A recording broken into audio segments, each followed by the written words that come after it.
তোমার কি ঘৃণা করে না? চিংড়ি মাছ ভালো মতো পরিষ্কার না করেই রান্না করছো, দেখলেই আমার গা গিনগিন করে বমি আসছে।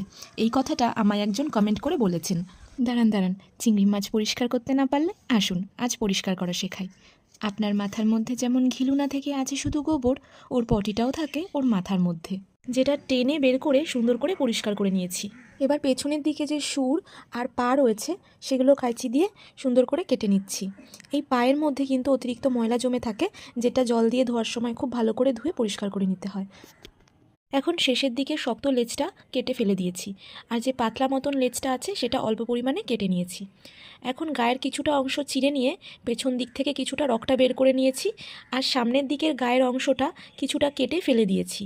এবার ভেতর দিকে যে রগটা থাকে সেটা খুব আস্তে আস্তে সাবধানে টেনে বের করে নিয়েছি। এভাবেই সুন্দর করে প্রতিটা মাছ কেটে পরিষ্কার করে নিয়েছি। এভাবেই সুন্দর করে পরিষ্কার করে রান্না করলে আর গা গুলিয়ে বমি আসবে না।